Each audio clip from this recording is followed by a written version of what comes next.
Hare Krishna, Hare Krishna, Krishna Krishna, Hare Hare, Hare Rama, Hare Rama, Rama Rama, Hare Hare, Hare Krishna.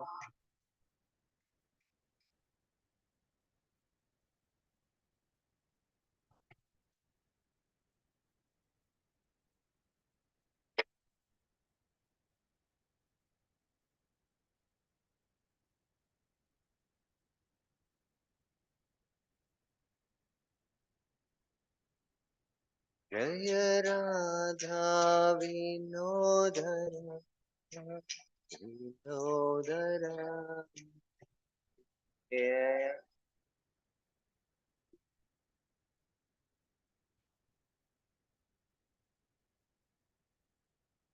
जय जगन्नाथ बलदेवा सुभद्रमय जय सुदर्शन जय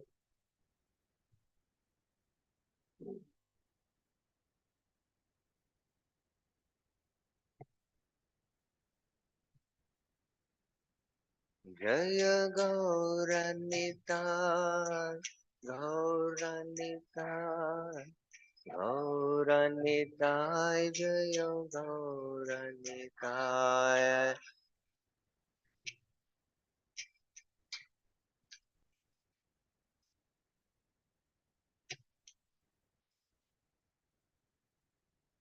जय प्रभुपद प्रभुपद प्रभुपद जय Prabhupad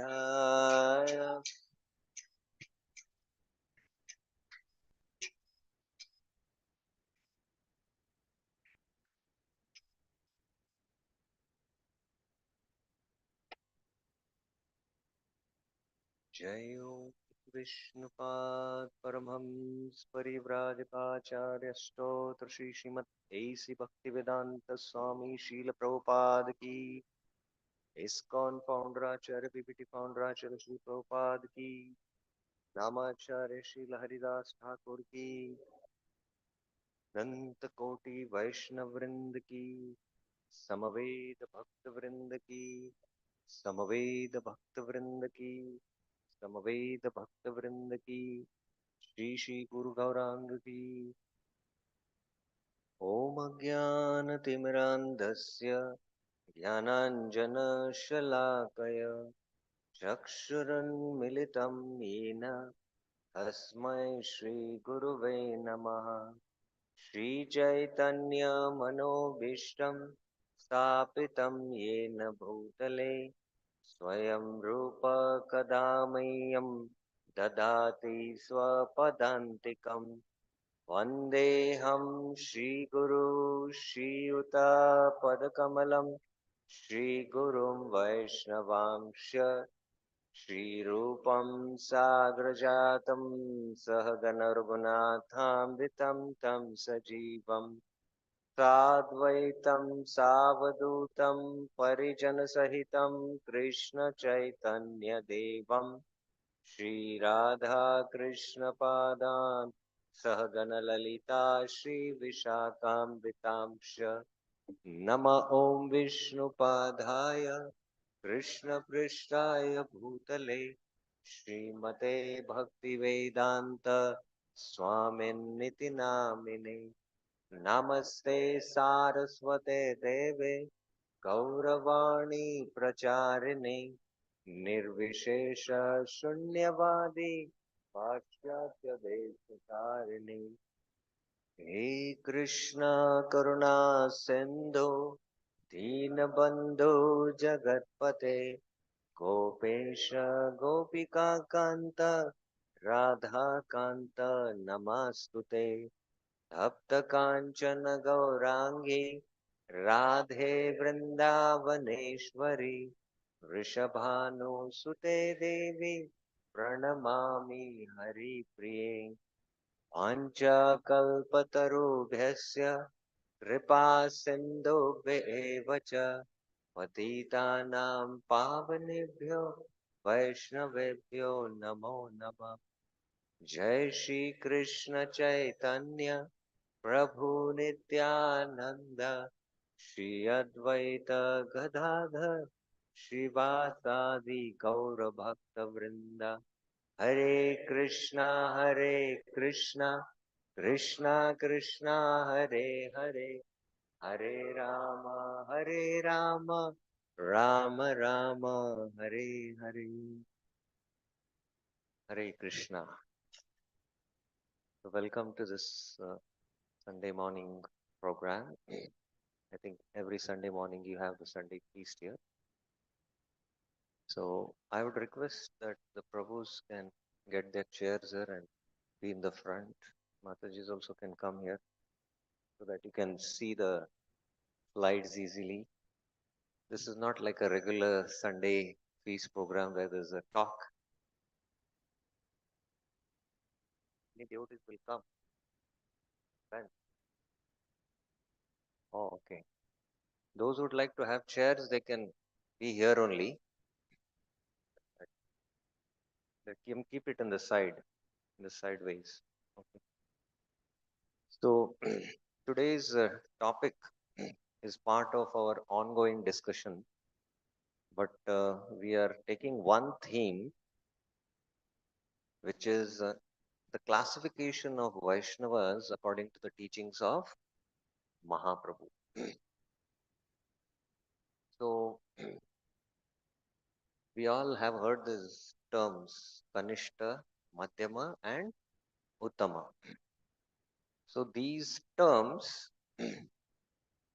have different meanings and context based on how we look at it.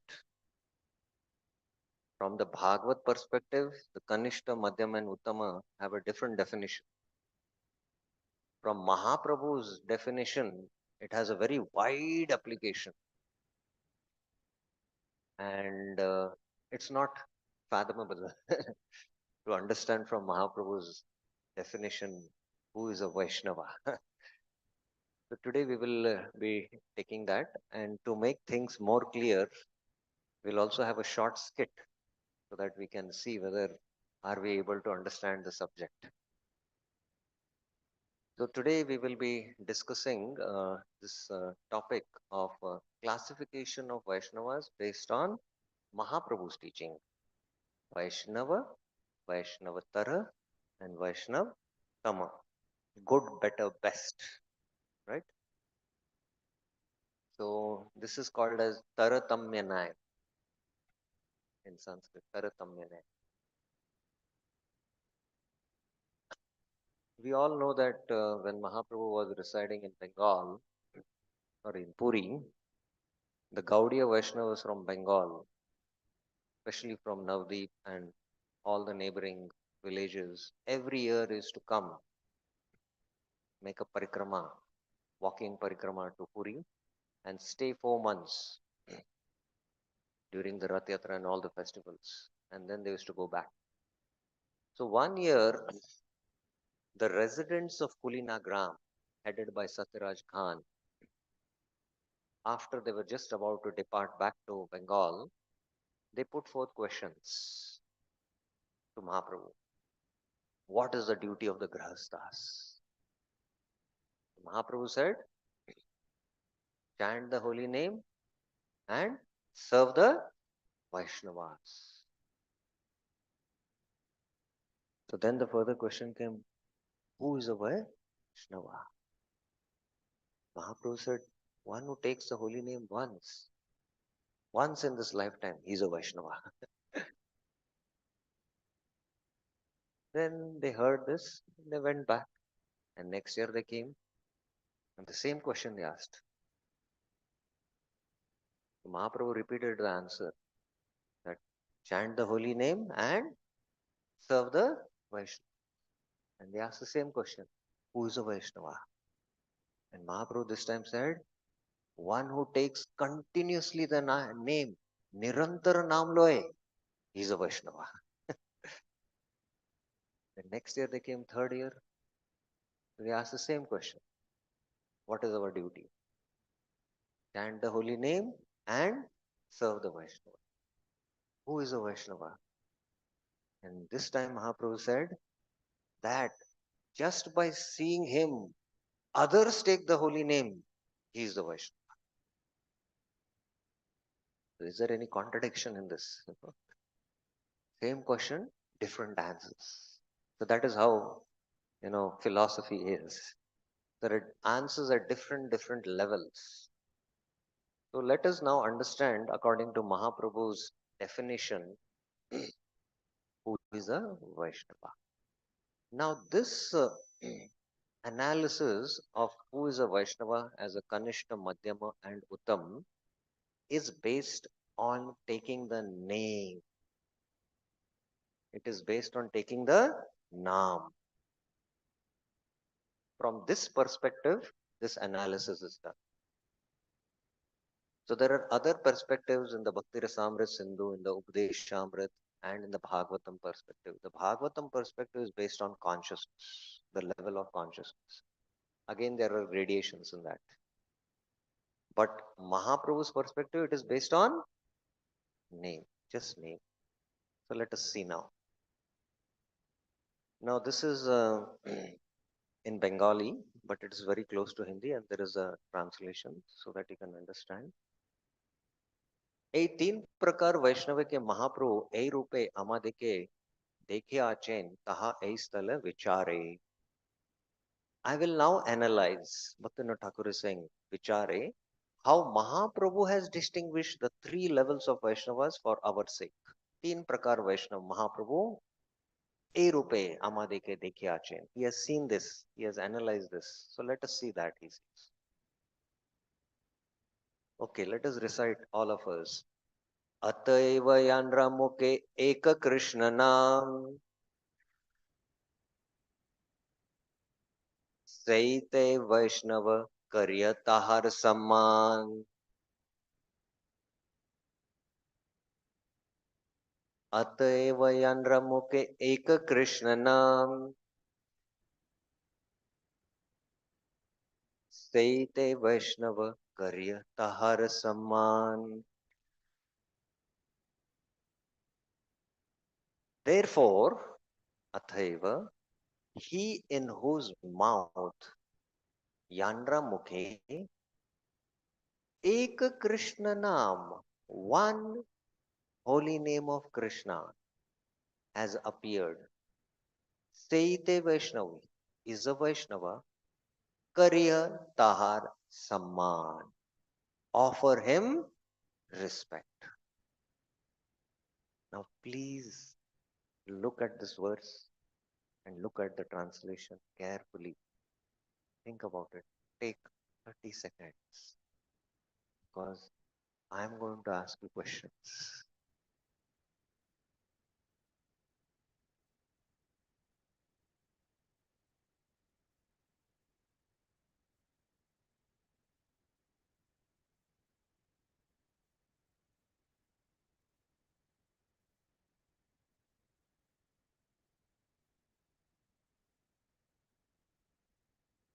So, where are the devotees who are going to perform this skit?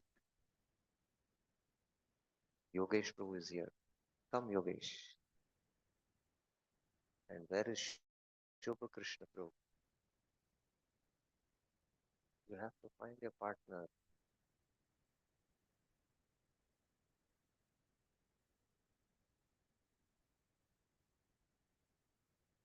So, according to Mahaprabhu, who is a Vaishnava? The slides will be shared. You need not worry about it. We will give the slide. According to Mahaprabhu, who is a Vaishnava? Think about it. And who would like to answer? Yes.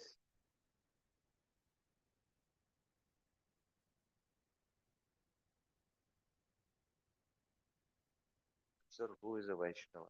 According to Mahaprabhu. So No let's explanation is no, required. I'm not. Just according to Mahaprabhu, who is a Vaishnava? Thank you, Maharaj. So I read it in with this. Trying to answer you. One who has even once taken Krishna's name. But I am when I am reading. No buts. No, No buts. No explanation required. According to Mahaprabhu, anyone who takes the name of Krishna even once, he is a Vaishnava. You might not have a tilak, kantimala, you might be not coming to the temple. You might be just passing by the temple here and seeing the devotees. He might say, Hare Krishna. So he is a Vaishnava. Now, think about it carefully. The person who takes the name of Krishna once, the person who takes the name of Krishna once, does he consider himself as a Vaishnava? Yes or no?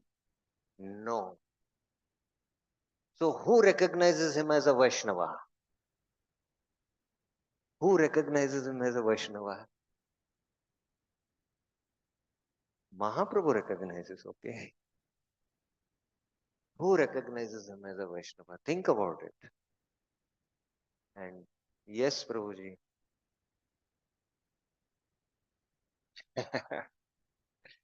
So the devotees recognize them as a Vaishnava.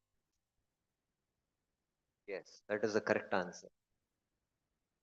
The devotees have to recognize as they are Vaishnava. Now my question is, who has to respect him? Karya tahar saman, Mahaprabhu is saying. So who has to respect him?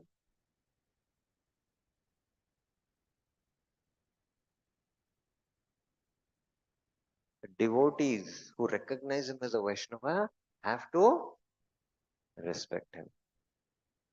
You have to respect. Is it clear? Where is your friend? What is this? You have to do it now. Otherwise, the whole flow of the topic. First one.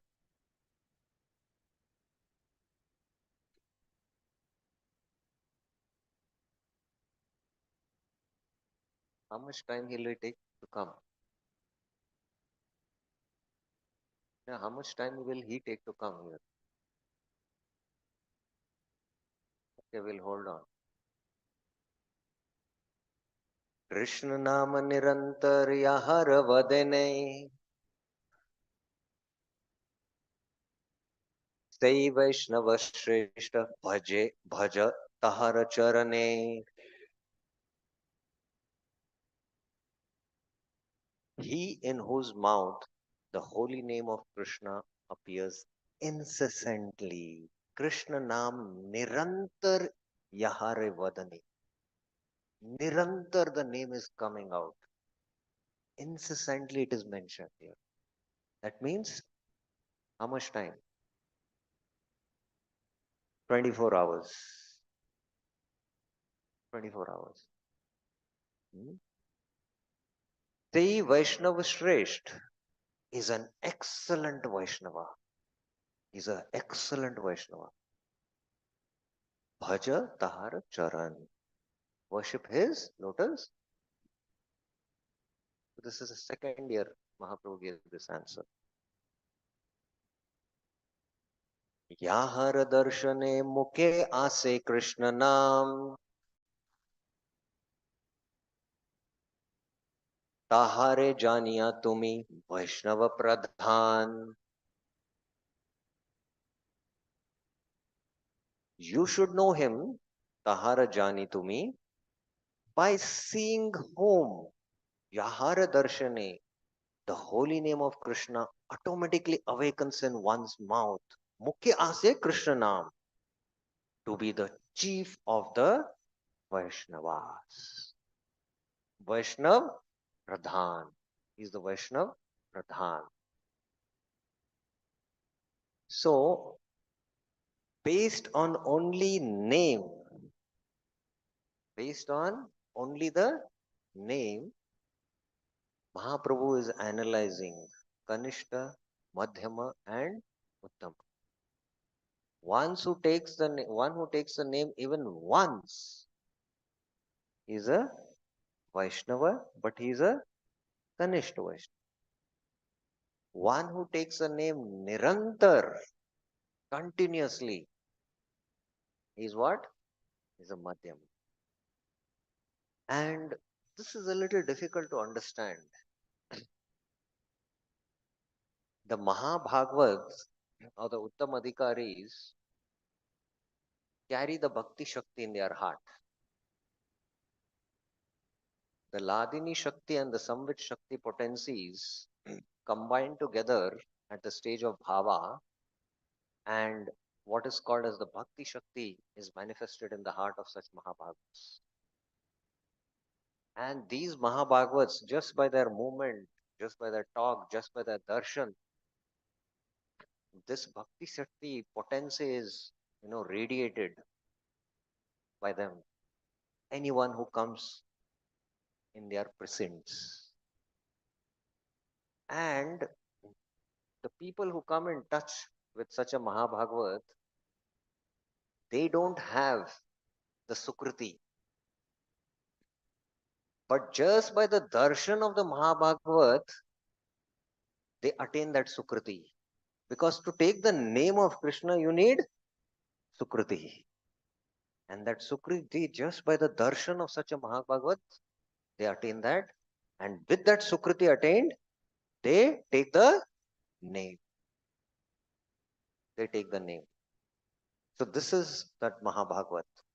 Yahara darshane mukhe asi Krishna. So you know that famous conversation where Prabhupada, disciples asked Prabhupada, Prabhupada, what, what activities we have done that, we came in touch with you and we have taken up the Krishna consciousness. Hmm? What credits we have done? What pious activities we have done? Prabhupada said what?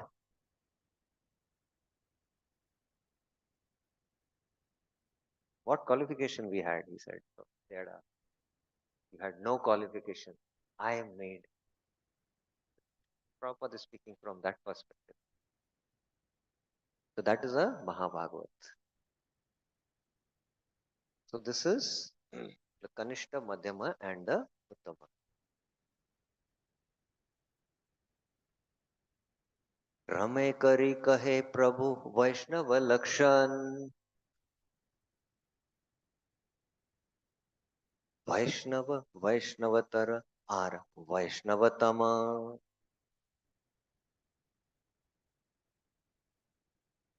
dividing by grades. Sri Chaitanya Mahaprabhu described the symptoms of Vaishnavas as ordinary Vaishnavas, Vaishnav, the positive platform, the better Vaishnava, the comparative platform, Vaishnavtara, Ara, and the best Vaishnava, Vaishnavatama, the superlative platform. Chaitanya Charitamrita, Madhya Leela. These are in different, 15 chapters, 16 chapter, and then later on the 16th chapter, because every year they ask these questions. I hope it is clear up till now. Now, it is very interesting to know that he has to take the name of Krishna. Then he is recognized as a Vaishnava. Okay. Now, what is this name? Naam. We are going to go a little into the Nama Tattva, which is a little difficult subject to understand. But step by step, we'll try to understand. What is Naam? Where is Yogesh Prabhuji? Where is Shubha Krishna Prabhuji? Okay, we'll wait. श्रीमन महाप्रभुर उपदेश कृष्ण नाम उच्चारण मात्रे वैष्णवता. In the teachings of Sriman Mahaprabhu Upadesh, mere utterance of Krishna's holy name is a characteristic of a Vaishnava. Naam Ucharan Matre Vaishnavata. Just if he takes the name, he is a Vaishnava. Okay. Just if he takes the name, he is a Vaishnava. कनिष्ठ श्रेणीर मध्ये याहार वैष्णव प्राय अर्थात वैष्णव आभास बोलिया दर्शिते अय Aachen. Now I was explaining no that he has to take what name. He has to take the name. So now very interestingly Bhaktivinoda Thakur, and I will also give all the references from Prabhupada purports to explain this. Kindly hear carefully. Don't note anything. Just hear and try to understand. On the Kanishta platform, Kanishta Shreni Mate, those who have been shown to be almost Vaishnavas, Yahara Vaishnava Pray, that is, Arthat, reflection of Vaishnavas, utter only a reflection of the holy name. They do not utter the holy name.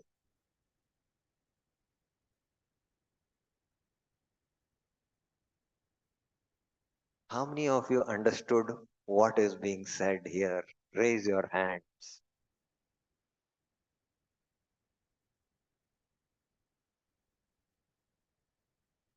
All are silent. What happened? I'll read once again. Think about it. On the Kanishta platform, Kanishta Shreni Mate, those who have been shown to be almost Vaishnavas, Yahara Vaishnava Pray, Arthat Vaishnav Abhas, that is, Boliya Darshite Hayachen, Tahar Namabhasa Matra Ucharan Kare, Nam Ucharan Kare Na.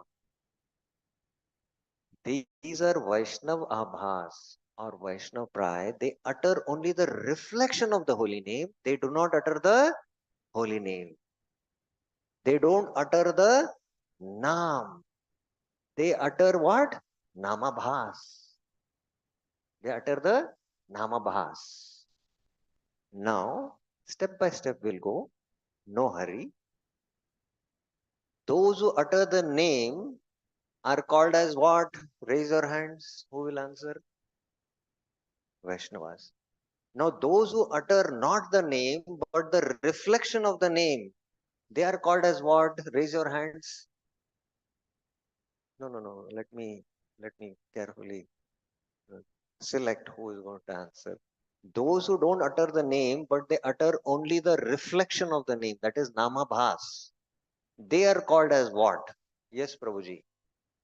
Yes. Kanishtas. Okay. Yes. They are called as Vaishnav Pray or Vaishnav Abhas. They are not Vaishnavas. They are almost Vaishnavas. Is it clear up till now? Yes or no? Yes or no? Can we go ahead? Any एक बार शुद्ध नाम उच्चारण करीते पारेन तिनी शुद्ध वैष्णव. He who can utter the pure holy name once is a pure Vaishnava. Now, my question is, this definition what Bhaktivinoda Thakur has given, is he a Kanishta, Madhyama or a Uttama? Raise your hands. Yes, Prabhuji. Uttama. Yes, Prabhuji. Madhyama and Uttama. Anyone else? Any other thoughts? Yes. Uttama. Any other thoughts? All are taking names from so many years. What happened to you all?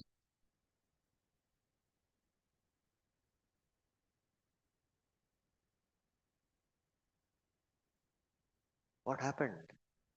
Any other thoughts? Kanishta, he is a Kanishta. Because now he has taken what? He has taken, no, he has taken Nam. He has taken what? Nam. Nam means Shuddha Nam. Please remember that. Nam means Shuddha Nam. Name means pure holy name. And even such a Kanishta who has taken once one pure name, once he has uttered, he is a pure Vaishnava. So now you understand the definition of who is a pure Vaishnava. So many devotees might be practicing Krishna consciousness from 10 years, 15 years, or when you just came in Krishna consciousness, that one festival or that one first yatra you attended, that one darshan of a Mahabhagavat you had and you attended a kirtan, that one experience you had of that holy name, that one experience, that name you took, that might be what? Shuddha Nam. And because you have taken that name sometime, till now you're sustaining your Krishna consciousness because you had that experience.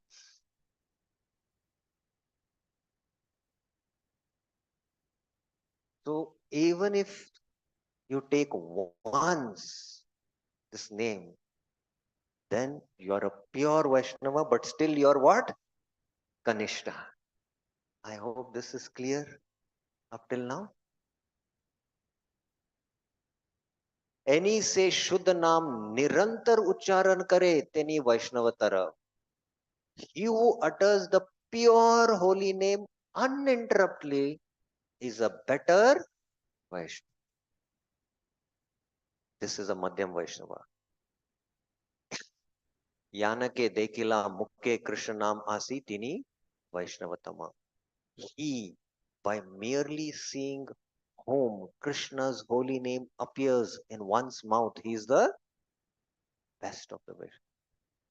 Darshane Pavitra Karo Eitu Marga. Just by his darshan, others get purified and they take the name. So you can understand the level of a Madhyamadikari now. Why is Madhyamadikari Nirantar taking the name? What is the reason? Can you think about? Raise your hands. Yes, Prabhuji. Yes, because he has taste in holy name. He is relishing Shuddha ghee. Shuddha rasa he is relishing. And that's why he is not able to stop himself. That's why he is Nirantar taking Shuddha Naam. Seeking Shuddha Naam. Okay. Is it clear up till now?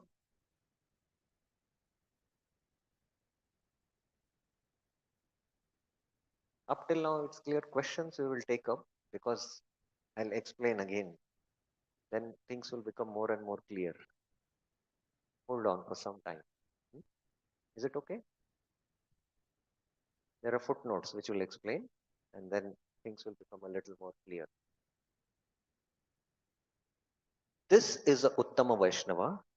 In the article entitled Vaishnava Seva, Srila Bhaktivinoda Thakur has clarified the above thus. Now he has clarified this. Same now what we explained, I hope you are able to understand, but still there is clarification so that we have a better understanding. Again, I'll repeat. One who just takes the reflection of the holy name is what? Vaishnava Praya or Vaishnava Abhas. He's not a Vaishnava. He's just a reflection of a Vaishnava. And one who takes the name once, he's a Vaishnishta Vaishnava and he is pure. Remember that he is pure. He's a pure devotee. And one who takes Nirantar Nam is a Madhyama. And one who's by mere darshan, somebody takes the name, is the Uttamadhikari. Okay? So forget the Uttam now, for now. Only will focus on the Kanishta and the Madhyam. Now, further clarification is there, which will further clarify the subject. Ekati Krishna Nam Loe Vaishnav Padvi Prapt Hoye. If one chants the holy name of Krishna, he attains the Vaishnav platform. Moment you take the name of Krishna, you're a Vaishnav. You attain the Vaishnav platform. Say Naam ki rupe taha charitamrita likit achen.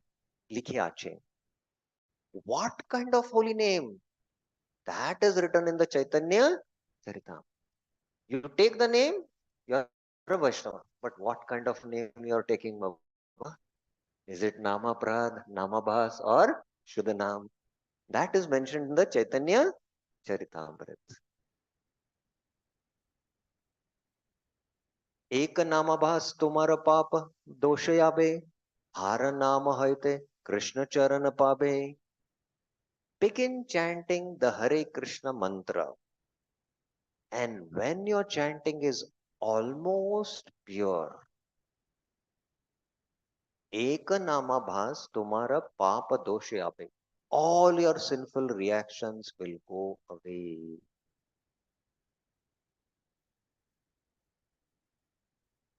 We are chanting Hare Krishna. Yes, every day we are chanting. And chanting like this, very rarely one name you might have chanted Namabhas or Nam. Then you have attained the platform of a Vaishnava, Kanishta.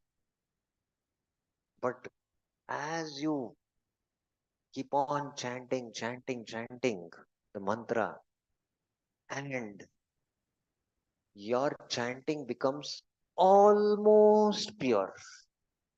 It's not pure, it's almost pure.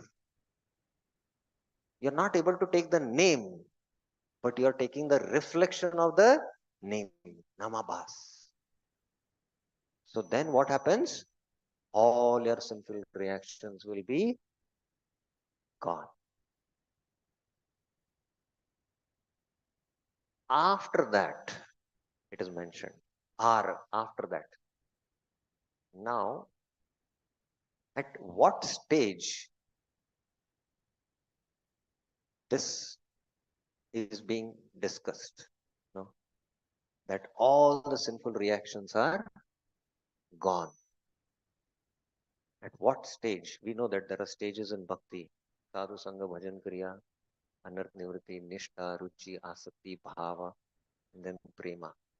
What stage is this being spoken about? Yes, Prabhuji. Anarth Nivritti. Yes, Prabhuji. Anarth Nivritti. Yes, Prabhuji. Kaustup, Ramanuj, Anarth Nivritti. Any other thoughts? Any others? Raise your hand. Everyone is taking the name and yes, Nama Bas. That's not a. That's a. That's a. That's an analysis from a different angle.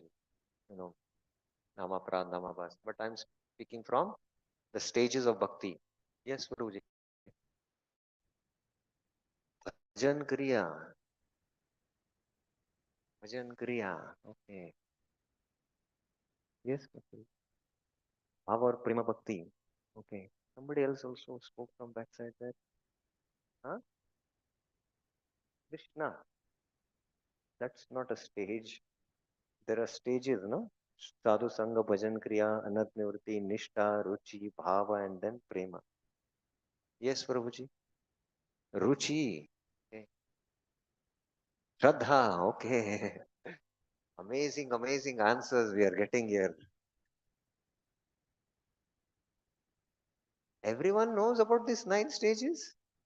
Let us repeat all together. Shraddha, Sadhu Sangha, Bhajan Kriya, Anarth Nivritti, Nishta, Ruchi, Asakti, Bhava, Prema.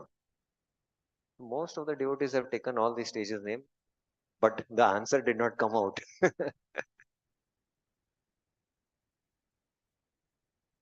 Okay. Yes, Prabhuji. Nishta, you have to now substantiate why it is Nishta, because you must have speculated. Tell me now why you're saying it is Nishta.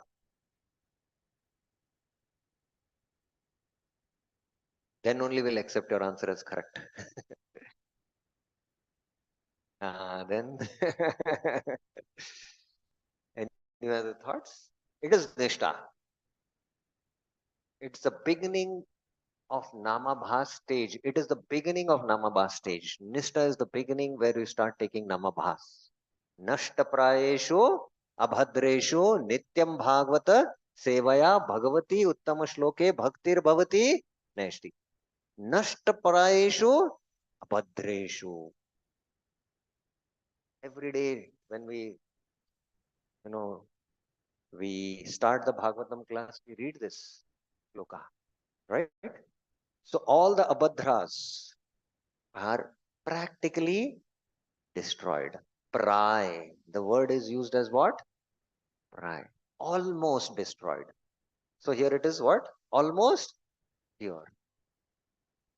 So the abhadras are the papa and the punya. The abhadras are what?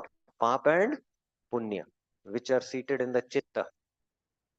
So they become, the chitta is become pure by chanting what? Namabhas. It will become pure. Pray. Atyantiki means complete. Heart is pure. Complete eradication of all sinful and pious reactions. That happens at the stage of asakti. So the namabhas, begins at nishta stage and ends at asakti stage. And it's like a gradation, from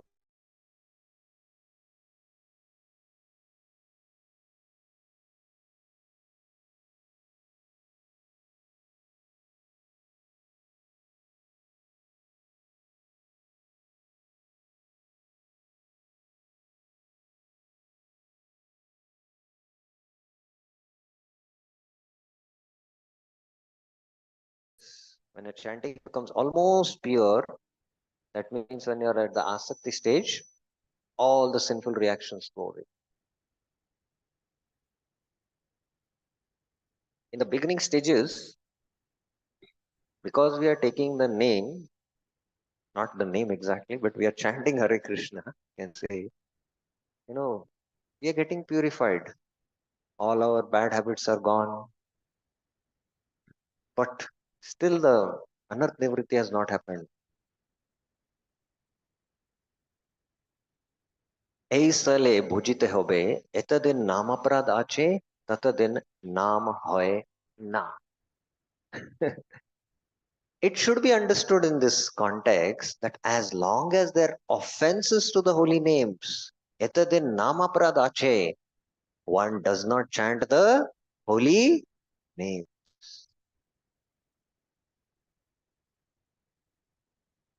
So if you're chanting and there is nam aparad and you're chanting, nam is not coming out.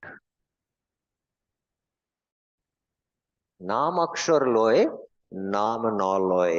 Bhaktivinoda Thakur says in Harinam Chinta. Only the akshara are coming out, but nam is not coming out. Why? Because there is prad. There is inattention. There is inattention in your chanting, and that's why Nam is not coming out. So this is a very, very vast topic, and time doesn't permit us to discuss here, and even Bhaktivinoda Thakur is not going to discuss here. Because there is classification of Kanishta, Madhyama, Uttam based on Nam, that is why he has brought up this topic here.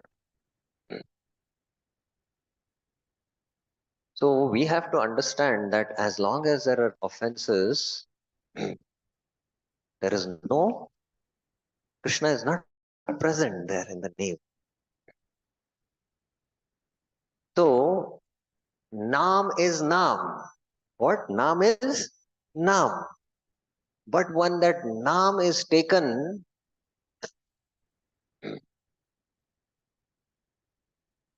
when that Nam is taken without having full attention and concentration, then it becomes Namaparad. And when that Nam is taken, where there are still anarthas in the heart, and you're not able to fully access the Nam, it is Nama. Nam is always Nam.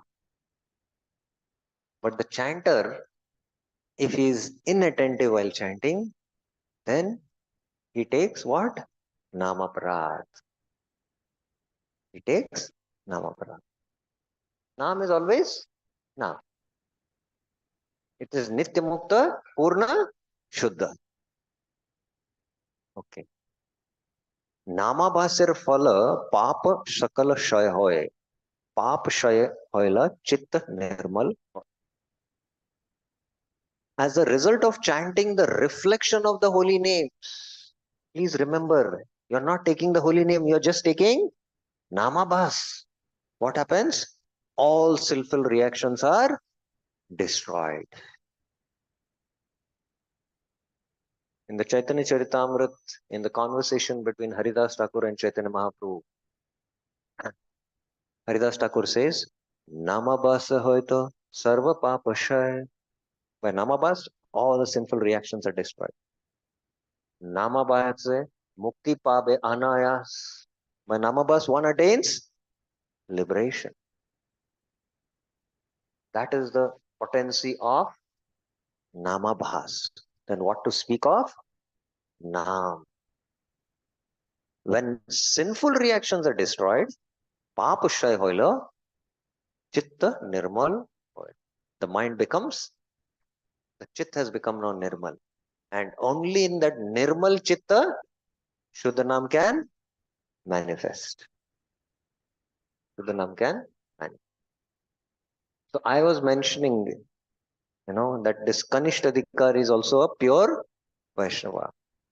So the chit is contaminated of a Kanishta Vaishnava, but by the grace of the Dham or the grace of the pure devotees, once, or by the grace of the deities in a festival, that one name he takes, that covering, Krishna uncovers for that moment. And he's able to take what? Nam. He's able to take that. And that time he has attained that Kanishta platform. And he is now to be considered as a pure Vaishnava.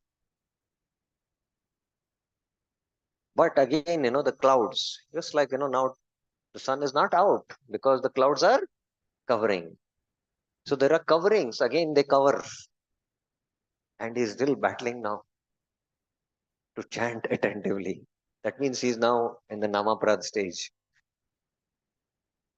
So you all don't know, but let me remind you, the moment you came in touch with Krishna consciousness,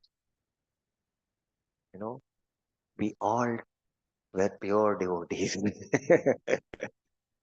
Because we just came in touch with the reflection of the holy name. And then we took things casually. And what happened? From there you came to Namaprad stage.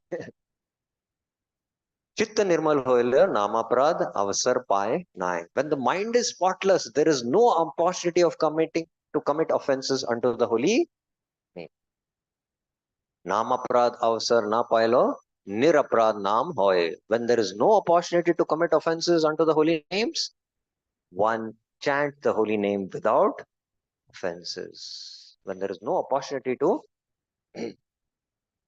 commit offenses. So this is also a very, very elevated stage. Absolutely no opportunity to commit any offenses. So what happens is we go from Namabhas stage and come to Namaprad stage. And from Namaprad stage to come back to Namabhas stage is many, many, many years of efforts. Is it clear? Of course, there are more details in this. We cannot go into it now. Niraprad kadachit naam hoilo teni Vaishnava. Even when one occasionally chants the holy name without offenses, he is a Vaishnava. Even occasionally once he chants without offenses, he is a Vaishnava. Now he's what? Which Vaishnava? Please raise your hand. Yes, Kanishta. He's a Kanishta. Sei rupe nirantar naam hoilo Vaishnava tara hoy. When he chants the holy names without offenses uninterruptedly, he is a better Vaishnava. Ahladani Shaktir Uday Hoilo Vaishnavtama Hoy. When the pleasure potency of the Lord manifests, he is the best Vaishnava. So I was explaining about, Yahare Vadana, Asi Krishna, Asi Mukha Krishna Nam, that this Mahabhagavat, just by his darshan, somebody takes the holy name. So he's carrying the Ladini Shakti in his heart. The Ladini Shakti enters the heart of a Siddha who has attained the stage of Bhava. That's why Bhava and Prema are Uttamadhikaris or Mahabhagavats. The Samvit Shakti and the Ladini Shakti combine together and form what is the Bhakti Shakti. And he's carrying this Bhakti Shakti in his heart. And that's why by his purity, others become purified. And they attain the Sukriti by which they can take the name. Okay, now everything I have summarized in this chart. Reflection of Vaishnava utter only the reflection of the name. They do not utter the holy name. They are Vaishnav Abhas. He who can utter the pure holy name, how much? Only once. Only once. He is a Shuddha Vaishnava. Please remember that. But he is what? Tanishta. He who utters the pure holy name uninterruptedly, he is a Vaishnav Tara, he is a Madhyama. He, by merely seeing whom Krishna's holy name appears on one's mouth, he is a Vaishnav Tama or a Uttam Vaishnava. I hope now it is clear. Now, there is one famous pastime, and many years I also could not figure out this. But only when I understood this subject, I got the answer. There's a famous pastime of Srila Prabhupada landing in one of the airports, and there was an interview. And many disciples were all chanting and they're welcoming Prabhupada. And this reporter, made Prabhupada sit there in the airport and he had an interview. And all his disciples were sitting. So this reporter asked, how many pure devotees are there in your Hare Krishna movement?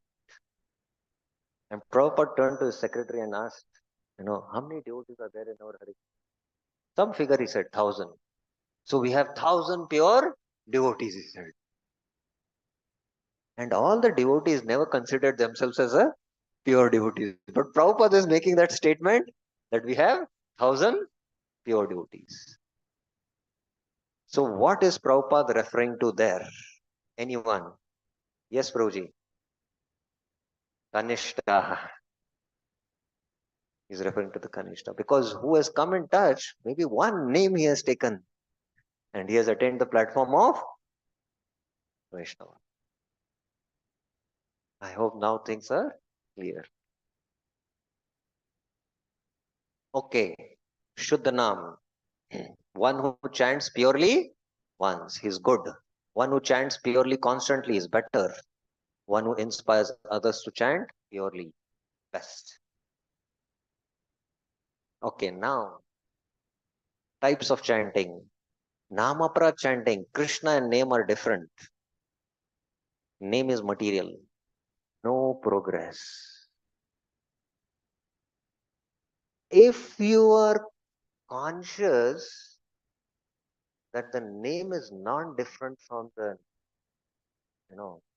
person, not even for a microsecond, you will not pay attention to anything else. And it's today very sad and it's very disturbing for me that sometimes devotees keep their mobile and along with the mobile, they're seeing and they're chanting. What kind of an offense this is? That means you think name is material. Krishna is present in the name. When Krishna is present and you're attending to something else, what a grievous offense it is. Moment your attention or your consciousness goes to some other thought also, apart from name, then it is aparadh. It is aparadh. Of course, we have an entire seminar on what is Nam Aparadh, which takes only to discuss 3 days to know what is Nam Aparadh. So absolutely you don't make any progress. You will keep on taking the name. You don't go anywhere ahead.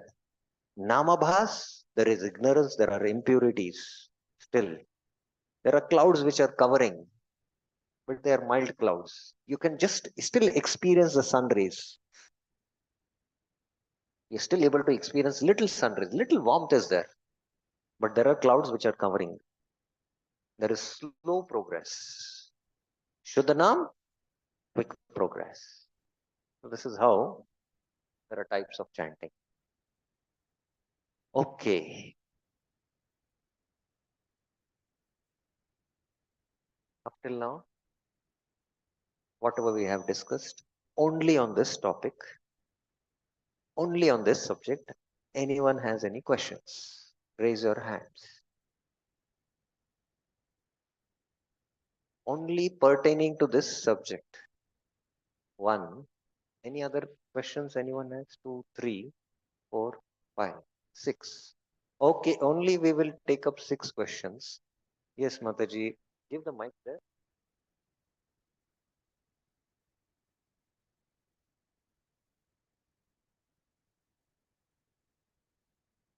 Mataji's question is, what is reflection? Namabhas, we call it abhas. It's abhas means reflection. Now, the sun, heat we can experience. But when the sun is covered by clouds,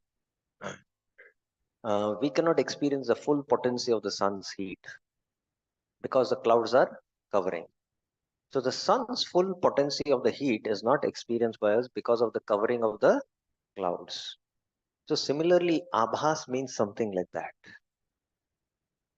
The name is fully potent, but we cannot experience the name because of the covering of the clouds of anarthas. So the name doesn't come out. The reflection of the name is what we are able to experience or utter. That is abhas. Now again, in reflection, there are varieties. There are two, but we will not go into that because that is a vast subject. But this understanding makes it clear. And the simplest example to understand is that when the sun is a little covered by the clouds, then you cannot experience the full heat of the sun. Right now, we are not able to experience the heat of the sun. But when the clouds open up, there is no covering, and we can see the full sun and the full heat we can experience. So something like that. Is it clear? So Mataji, you have a question?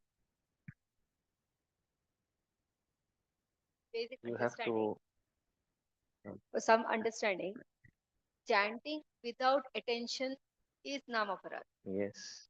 Chanting with attention Hmm. is namabhas, and No. constantly chanting with attention leads to shuddhanam, like that. I hope everyone understood Mataji's question. Yes or no? Yes. Mataji's question is very, very important for us to understand. Chanting without attention is namaparad. Chanting with attention is namabhas. And constantly chanting is shuddhana. No. Chanting without attention is namaprad, definitely. Chanting with attention is also namaprad. Okay, hear this and try to digest it. Because now you're putting your attention and you're trying to hear with all your attention. Okay, but the chit is what? Completely covered. It is covered. So you're putting your efforts with all your attention and trying to hear the name. So what is happening? Because you're putting your attention slowly from that namaprad stage, you're coming up, up, up, up. Because you're putting your attention. Hmm? It is still namaprad, but there is lessening of namaprad happening. And then at a certain point, because you're putting a little attention, the name is entering the heart. Till then, the name doesn't enter only the heart. Heart means I mean the soul here. It doesn't enter only, you know, because all the layers are covering us, right? So when, because you're putting your attention somewhere in your 16 rounds or your rounds, one name you have heard that enters the heart, and little bit what happens? Cheto darpan marjanam happens. So like that, with many years of efforts, with attention, you keep on chanting, then what happens? Chitta becomes nirmal. Then you are going to chant naturally and spontaneously with absorption and with attention. And then you are able to take nama bhas. Okay? But again, nama bhas also is a long stage, practice of devotion. To come to the platform of nama bhas is very rare. It's very rare. We have to understand the glories of holy name. We are just taking the name, and what a transformation is happening in our lives and in the whole world. We are able to preach. If you can take Shuddhanam, what you can do. So even in Nama Bhas, even if you are chanting with full concentration and attention, but it is not Nam. It is not Nam. It is just what? Nam Abhas. But Nam, what is the symptom of one who's chanting Nam? The moment he takes the name, there are vikars. There's transformation in the heart. That the Ashta Sattvic vikars. Tears start pouring out from the eyes. Hair stand on end. So if this is not happening, then it is not Nam. Simple. Okay. Does that clarify? Chanting with attention is also not Namabhas. Please remember that. Okay. Yes, Prabhuji. Mic. Give the mic there.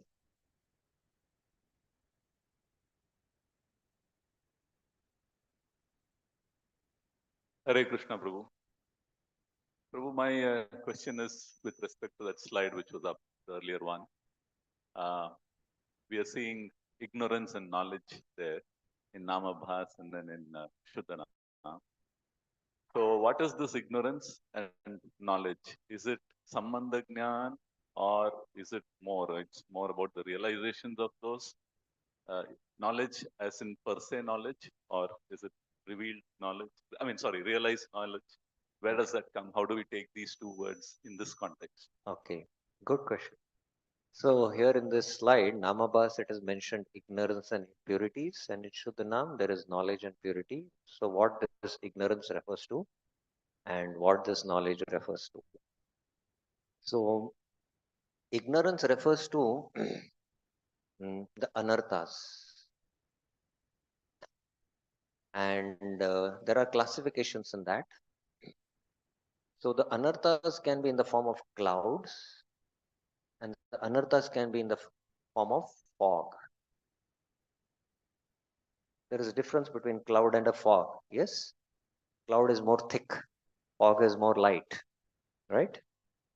So this refers to also all types of tattva gyan, nama tattva gyan, sadhana tattva gyan, jiva tattva gyan, Vishnu tattva gyan, bhakti tattva gyan.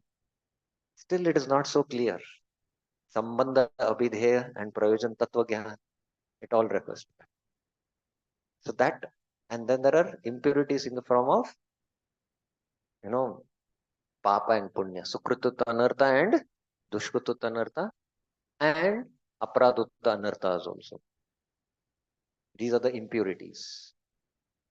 So that's why I was mentioning that nashta prayeshu abhadreshu means that at nishta stage, all anarthas are almost destroyed. But there are impurities in the form of aparadh which also stay, which are lingering because of previous aparadhs committed maybe in the previous lifetimes. Subtle way they are there and they get purified as we progress ahead. And they're completely destroyed at the stage of prema. Even trace of it is there in bhava stage also. Is it clear? It refers to all nama tattva gyan also. Nama tattva gyan also. Is it clear? Mike, you can. So a person who's in, say, the Nama Tattva Jnana, who's aware, can also do Nama Parad.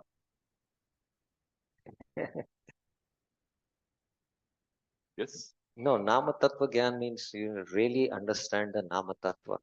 Now, So after so many years, Vaishnava Abhas and Vaishnava, we are not able to understand. Even it took me 20 years to understand. So, you can understand that we are trying to understand Nama Tattva. yes. But one who understands Nama Tattva and he has, with this knowledge he is acting, he will not commit offenses. Somebody who comes to the Madhyama platform, he is very careful not to commit offenses to Nam.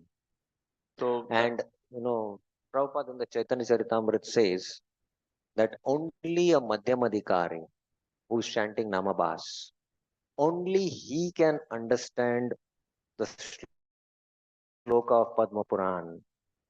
Nama Chintamani Chaitanya Rasa Vigra Nitya Mukto Purna Shuddho Abhinnatvam Nama Nami. He can realize that. So he can realize that. So it's a Madhyamadhikari who can understand. Uttamadhikari has, full Vigyan about it. So now in the sadhaka stage, we have to understand Nama Tattva clearly. That's important. And with that Sambandha Gyan, we have to practice the Abhideya of chanting. Okay? Yes, Prabhu. So Okay for now? It is okay for now. With this one small statement I'll make so that I'll know that I've understood correctly. Can I? So this, that is why it is called ignorance then. As long as it becomes complete, purified, clear knowledge, it is still in the ignorance stage only because there is no full understanding or clarity. The anarthas are little covering in the Namapara stage. Yeah. But in the Namapara stage, the anarthas are completely covering the conditions. But there are traces of that knowledge, like the same way then Nam Shuddha is happening because of the trace of that knowledge. Because it is covered with anartha, so it's not fully clear, but then somewhere some clarity. Bhaktivinoda Thakur in the Sri Harinam Chintamani says that anyone who understands, Namabhas, he will become liberated, he says. So understanding Namabhas is not so easy. So for now, we'll leave the subject here only. Okay? There's an entire chapter to understand Namabhas. Hare Okay? Krishna. Thank you. Hare Krishna. But only for us sufficient that, that there is, mild covering still due to the anarthas. But the covering is very deep for somebody who is in the Namaparad stage. It's like, some countries where the sun doesn't really come out for months together. So for somebody who is on that platform for years together, he's not able to realize what is Nam. Like that it is. Okay? Yes, Prabhuji, you had a question, right? Next. No? Done? Okay. One more devotee had raised his hand. Yes. Yes. Hare Krishna, Prabhuji. Prabhuji, there was one of the slides where you had mentioned that when our chanting is almost pure, then all our sinful reactions go away. Uh, can I understand it in the light of Daksha's example yesterday, where he asked for the forgiveness to Lord Shiva, but because he did not take the anugraha, so the propensity to further make the sins and further go down was still there. So we are taking the shelter of the holy name, but because we are not fully committed, means we are not taking the anugraha of holy name. No. Please understand that these are two different subjects. There it is, the discussion is about the aparad. Here it is the discussion of Nam. The discussion of Nam is here. So, where is the question of Anugrah here? We are taking the name here, and if we are taking the name, if you are committing offenses, it is interesting for you to know if you are chanting and you are not paying full attention to hear the holy name, you are committing more and more aparad. You're committing more and more aparad. That's the point you have to understand. There it is the question of offense, and Shama and Anugrah is why he did not become free from the offensive reactions because he did not get the Anugrah. That is what is the point being made there.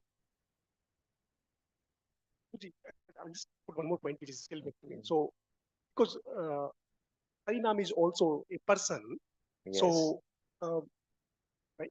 So when we, like a devotee, when we make an offense to the devotee, if we are making offense to the Harinam Prabhu, Yes. so in that regard, Prabhuji, I was telling that Anugrah part. So Now you want to get the mercy of the Nam Prabhu.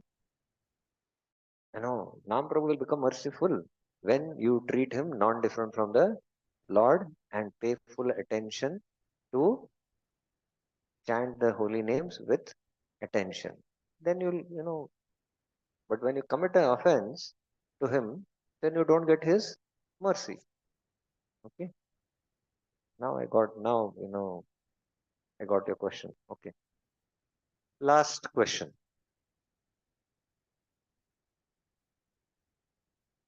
Hare Krishna. Prabhu. Yes, Prabhu, Prabhuji. if someone is chanting 16 rounds in Namapura stage, entire 16 rounds Namapura, and then if he's chanting like Ekadasi and all the times, 32 rounds, sometimes 64 rounds. Sometimes online also I'm seeing 128 rounds. Chanting is still Namapura stage. Is there any benefit? Will it transgress from Namapura to Namabhas? I mean, slowly. More chanting in Namapura, will it help? No, it will not help at all. No effect. It will not help. In fact, you'll start committing more Namaparad. In fact, when I make this statement, many are taken aback. But I am not making this statement. Bhaktivinoda Thakur is making this statement. And in the Sri Harinam Chintamani, he speaks about it. He straight away gives one entire shloka, which says, he says that one should, we all begin with chanting one attentive name. How much? Not one month, Hare Krishna Mahamantra of 108 names. One attentive name. From there, you have to go to one attentive round. And then you have to go to 4 attentive rounds, which is called as one granthi. And then build 4 granthis, which is 16 attentive rounds. And then build from 16 again block of 4, because block of 4 is called as granthi. And like that, you have to go up. And for your kind information, when last year we did the Harinam Chintamani Namaprad entire seminar, there were many who were 64 round chanters who had come there. And when we explained there, they were taken aback. And they all came down back to. And even it is my own experience in my own spiritual life, and I could not realize it. Why this is so? And then only while reading Sri Harinam Chintamani, things became clear. You have to chant attentive rounds, and Prabhupada speaks about it. Forget the quantity. First on quality. One is doing inattentive chanting because he has no taste for the holy name, because of the so much anarthas inside. Many janmas he has not chanted the holy name. Because of touch with ISKCON, then they're saying, trying. What I'm saying. Let me hold. My question is, by chanting more, will he come out of the stage of Namaprad to Namabhas? And I've already answered that. I've already answered that. So, what's the effort he can put in case? You have to understand Nama Tattva, and only by understanding the subject, we can have a clear this conception. Okay. Any other questions only on this topic of understanding Kanishta, Madhyama, Uttama based on Nam? Mataji, you have a question?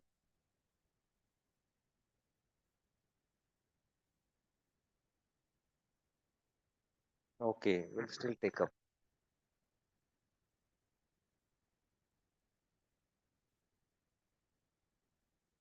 Thank you, Prabhuji. Sorry, Prabhuji, I was late.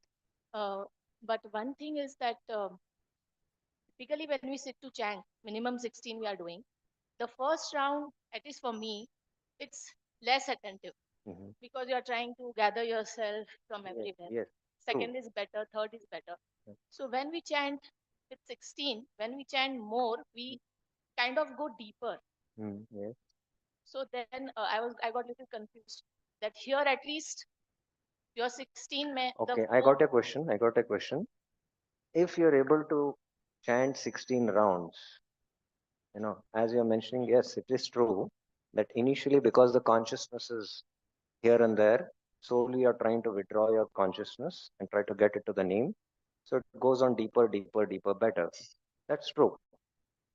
But when you finish your 16 rounds, if you're not conscious of time at all, and you feel 16 rounds are over, I just felt I chanted one round.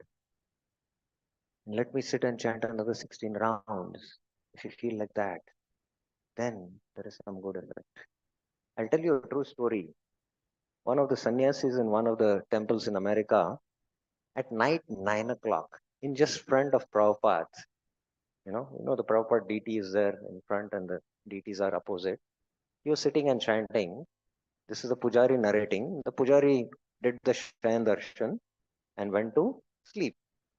So he offed all the lights in the temple hall, but he left one light below Prabhupada. And the sannyasi was chanting and he went to sleep. And in the mid of the night, he had to answer nature call. So he got up and then he just peeked in and he saw the sannyasi was still sitting and chanting. And then morning, he had to do the waking up the deities. So 3:30, he woke up, came to the temple, he saw the sannyasi still sitting and chanting. And then he had to tap him because, the floor had to be cleaned. And when he tapped him, Maharaj, we have to clean the road. Oh, what happened? Maharaj, it is 3:30. And the clock was right in front of him. And he had not realized that time had so much passed by. So when you chant attentive rounds, as you keep on chanting, your level of absorption and depth goes on and on and on and on and on. But it is our experience that we start chanting more rounds. What happens to our energies? It goes down and down and down. So that is why, Prabhuji, I would request that it's, a subject which have to be deeply understood. You sit, let us see, after 64 rounds, you have the energy to sit for another block of 64 rounds. But somebody who has Nam Rasa, he can do that. So we have to understand this subject. Prabhupada met Bhakti Siddhanta Saraswati Thakur in 1922, and Prabhupada took initiation in 1933. Prabhupada was a Grahastha. In 1927, Prabhupada went to Vrindavan, and he stayed at the Madan Mohan temple. And the Pujari narrates that your Bhaktivedanta Swami Prabhupada, for 7 days I observed him. He never took his hand out of his beads. He never went for any darshan to the temple. So that is Nam Ras. You can chant like that. So that's on the liberated platform. It's on the liberated platform only it is possible. So it's a very, very exalted stage. So yes, it is good that you chant more rounds and come to that number of 64 rounds. But if you're chanting inattentive, and even if you're chanting that numbers, you might move the counter down. But, Bhaktivinoda Thakur speaks a lot about it in the Harinam Chintamani. If we go into that, then you'll understand. Even if somebody chants 16 rounds, 64 rounds, he will not able to taste the nectar of the holy name, he says. So that's why we have to understand that we have to build our rounds, progressively. And it takes many, many years to build that. You have to break the layers, the 16 layers which are covering the soul. Prabhupada made a statement that it took him 30 years to cross the Namaprad stage. Now, Prabhupada is making this statement not for himself, he's making it for us because Prabhupada is a Nitya Siddha. So, to cross the Namaprad stage is a very long stage in our spiritual life. You have to have a clear understanding about it. So, everything is discussed in the Sri Harinam Chintamani, and time doesn't permit us to go into that subject now. Okay? Is it sufficient for now? Okay, so we will now go to the next topic.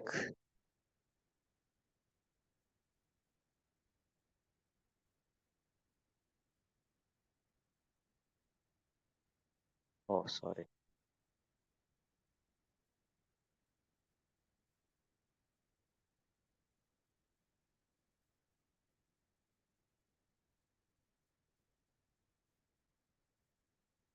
Okay.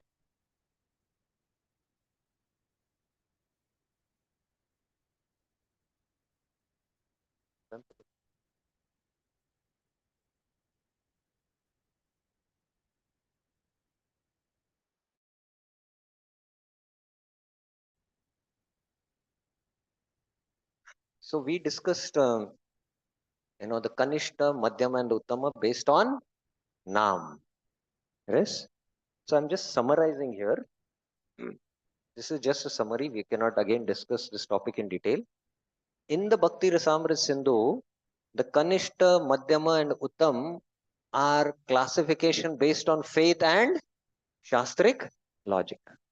Shraddha, his Shraddha is what? Komal. He is Shraddhavan, Madhyam is Shraddhavan. And the Uttamadhikari is Proud Shraddha. So based on Shraddha and Shastra Yukta Nipuna, which is called Yukti means logic. And the application is based on candidates who are entering the bhakti school. Those who have adhikar to practice Shuddha Bhakti. Please remember, adhikar to practice Shuddha Bhakti. The NOI definition is based on respect and loving exchanges. And the application is of Madhyam Adhikaris dealing with Vaishnavas and people in general. That is the application.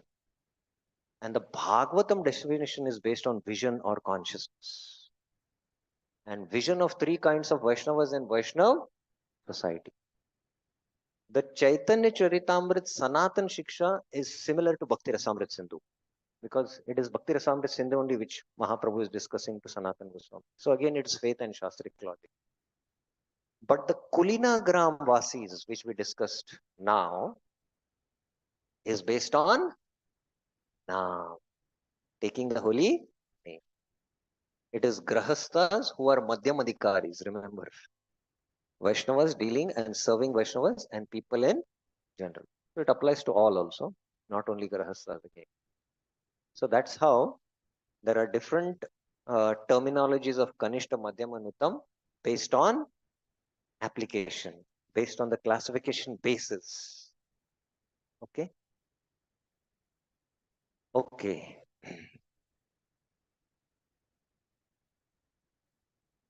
Our devotees are ready with the skit? Are they ready? Yes, come in. You have all now understood the subject. Now you all will answer me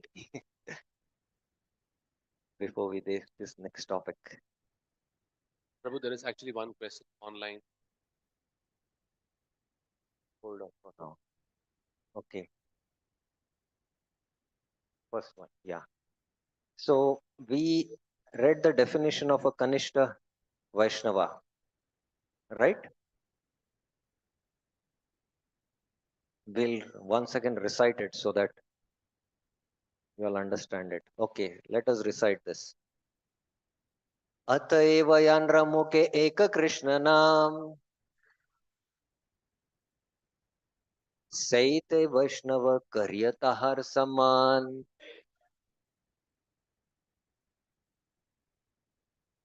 Therefore, in whose mouth one holy name of Krishna has appeared is a Vaishnava. Offer him respect. It was a simple skit they are going to do. Very, very simple. But I will ask very complicated questions to you all. Okay.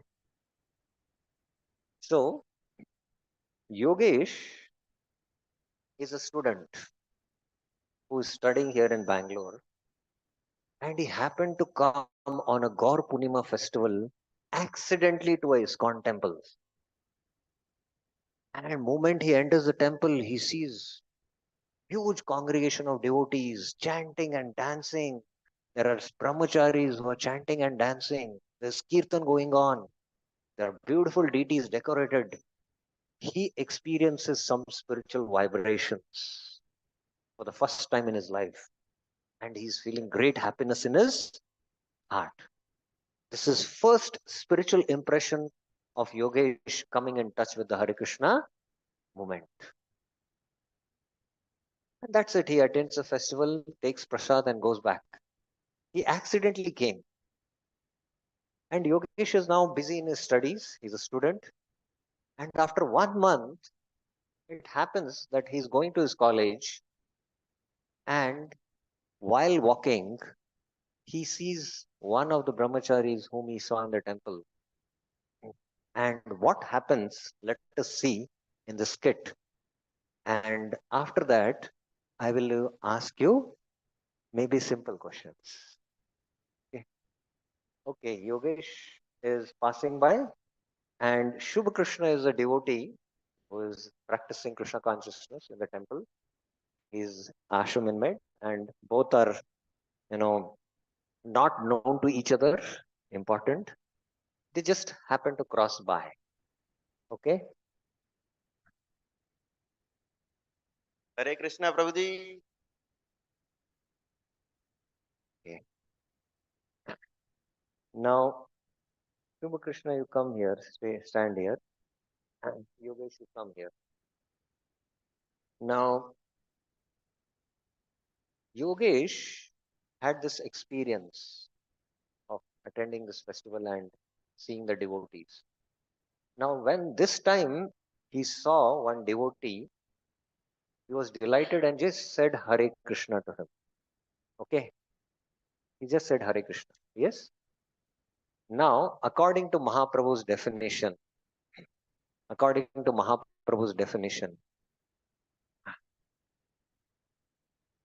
there are different kinds of Vaishnavas. You all know now. So, what do you say about Yogesh? Think about it. Take some time. Raise your hands. 1, 2, 3, 4. Yes, Mataji. Kanishta Vaishnava. You have anything? Vaishnava Abhas. Can be Vaishnav Abhas. Yes, very good. Okay. My next question is, Shubha Krishna is a practicing devotee, staying in the temple, chanting the Hare Krishna Mahamantra 16 rounds, wearing Kantimala Tilak. He doesn't have Kantimala Tilak. Right now he has, but he doesn't have. Okay. He's in his karmi dress. Right? At what stage of bhakti is he situated at? Think about it. What stage of bhakti he is situated at? Think about it. Take your time. We are all practicing bhakti and we all know the stages. So at what stage of bhakti is he situated at?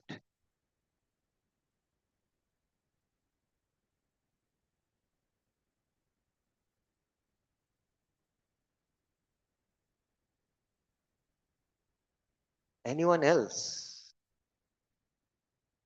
There at the back. Yes, Prabhuji. I am not able to hear you at all. Can you speak a little loudly, please?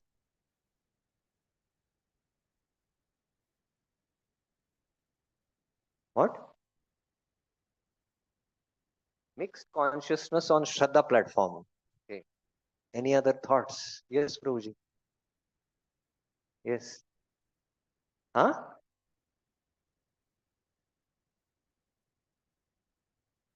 Can you speak a little Sadhu loud? Sangha, Prabhuji. Sadhu Sangha. Okay. Yes, Prabhuji. Backside, somebody had raised your hand. Yeah. Yes. Yes, Prabhuji. Shraddha. Okay. Any other question? Any other answer? Yes, Mataji. Huh? Nishta. My goodness. Which stage of he is situated at? Nishta. It's very rare to find a soul who is at the stage of Nishta.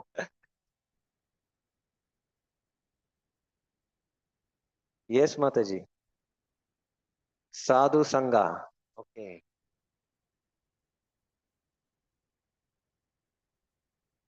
You can take all the stages names, but still that Hare answer will not come up. Hare Krishna. What?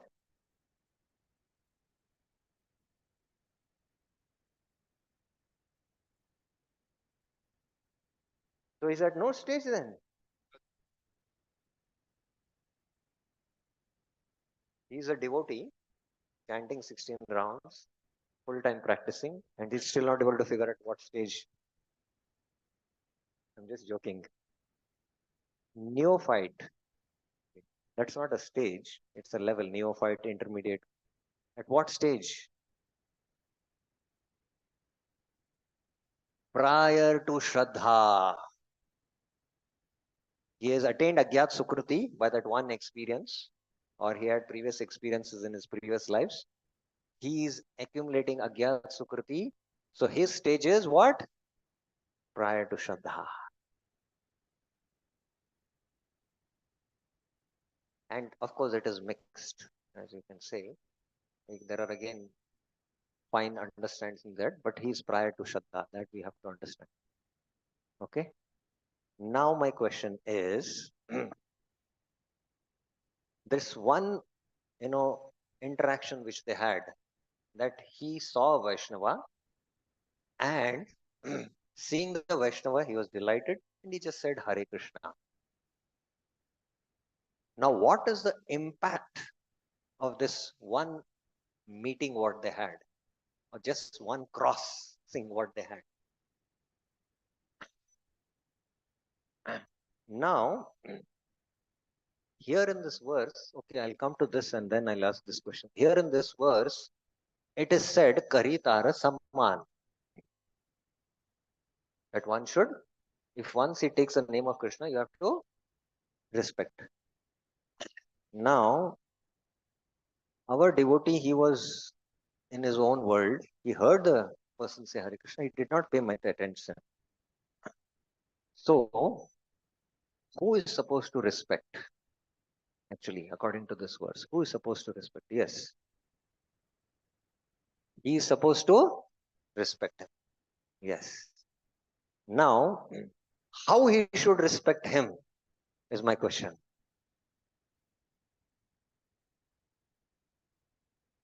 How he has to respect him? Krishneti yasya giritam manasadriyeta. He can show by also actions, but in his mind he offers his respect, and maybe no, there is no question of reciprocations happening there because they're just crossing the street. He acknowledges that, and in his mind he offers him respect. He's not a friend that he just pats his hand, oh, how are you, nothing like that, because just they're crossing by and maybe it's a busy street, right? So if he doesn't offer such respect in the mind, what happens? Yes, no, yes, aparad, he commits a aparad. Those who are not there yesterday will not be able to understand, because yesterday we have discussed this topic. And what does he get by seeing this Vaishnava and just saying Hare Krishna? What does he get? Sukruti, his accumulation of Agyat Sukriti has increased.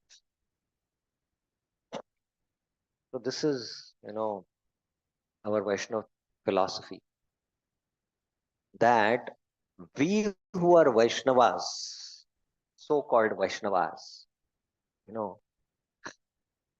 because we don't recognize, according to Mahaprabhu's definition, who is a Vaishnava, that's why those who are supposed to become Vaishnavas don't become Vaishnavas. I hope you got my point. This is real preaching. Okay?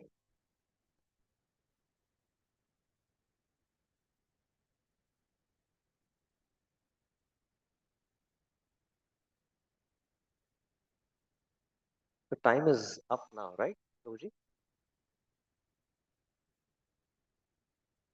Have 15 minutes.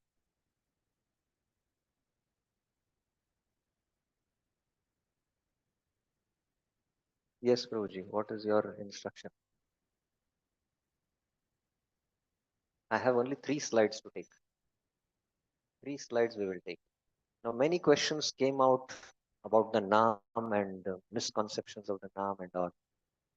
And I said, it's a vast topic. Time doesn't permit, but still we try to clarify.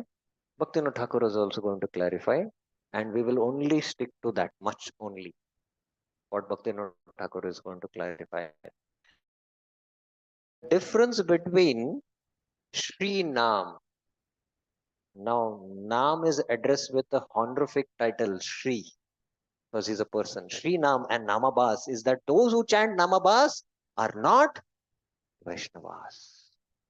Those who chant Namabhas are not Vaishnavas. Okay. This also is not easy to understand. Because anyone who takes the name of Krishna once, Naam, he's a Vaishnava. And he's what kind of a Vaishnava? Kanishta Vaishnava. If you're chanting Namabhas, you're not a Vaishnava. नाम और नामाभासेर पार्थक्य विचार करिबेन एखाने आवश्यक नय. This is not the place to analyze the difference between the holy name and the reflection of the holy name. He's saying there.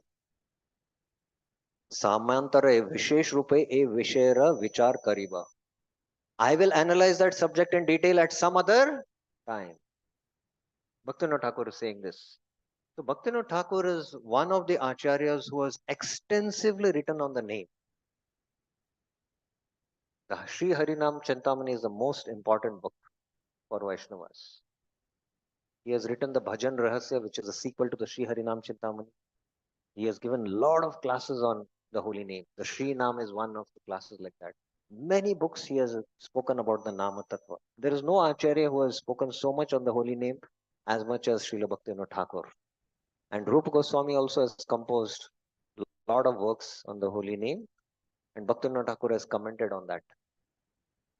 So we should understand these topics very carefully, and then only understand Nama Tattva. Again, time doesn't permit us, nor Bhaktivinoda Thakur goes into the subject of what is Nam and Namabhas only here.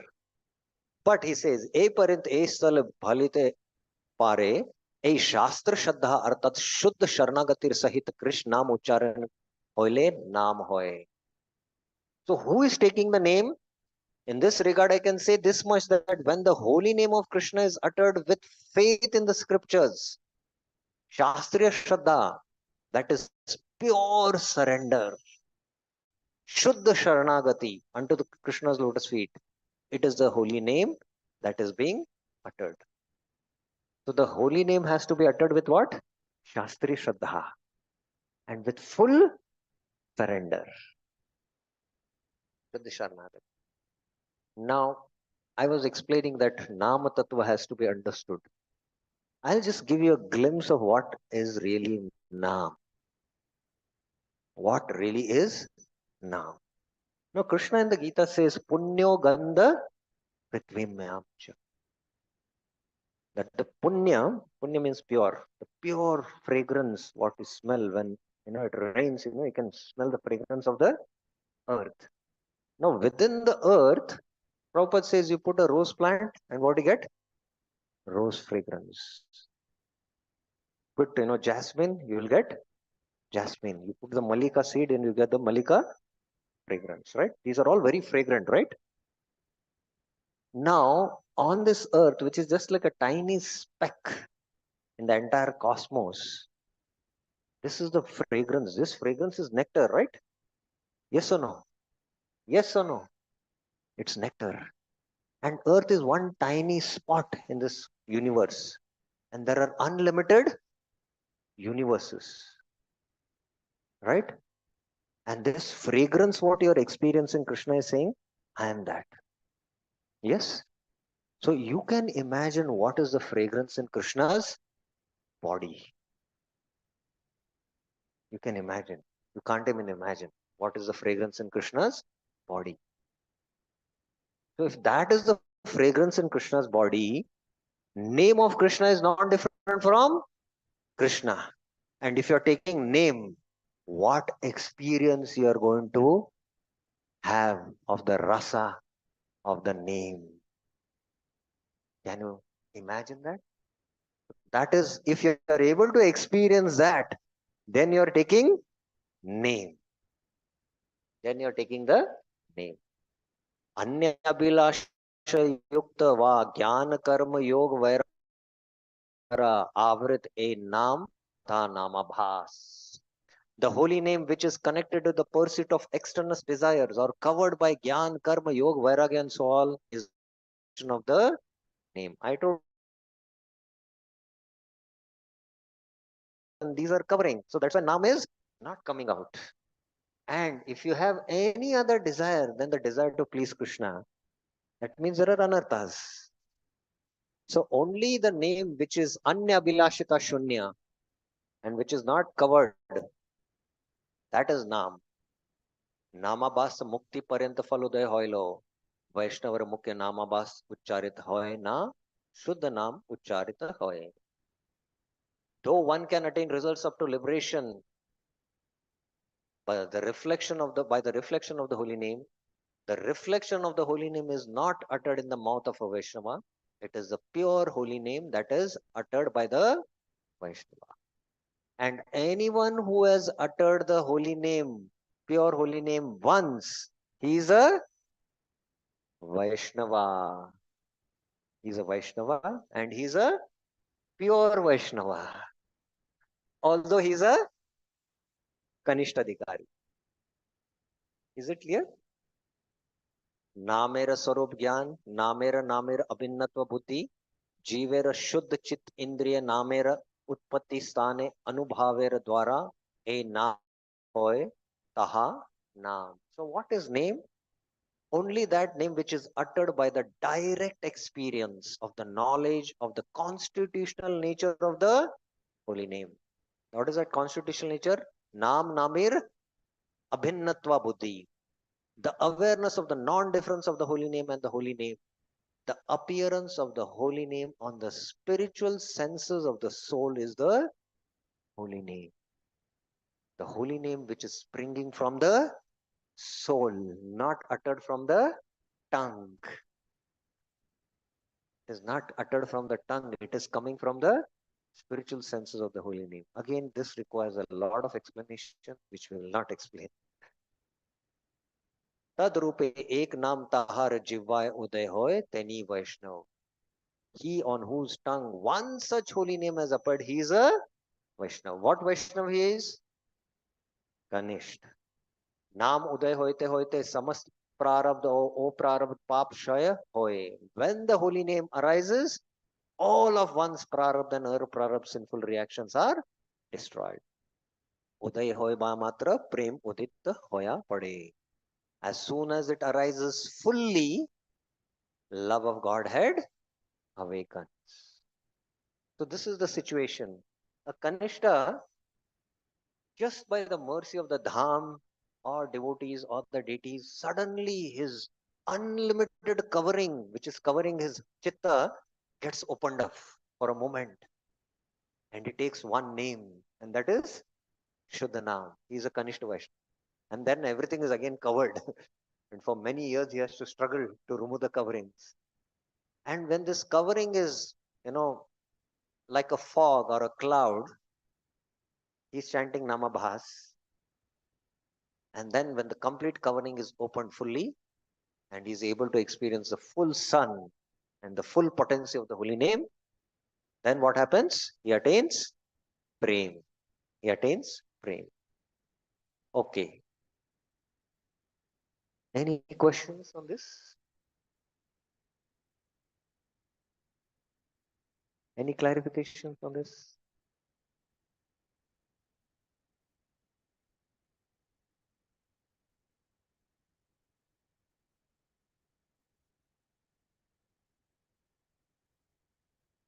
Yes, Mataji, take the mic.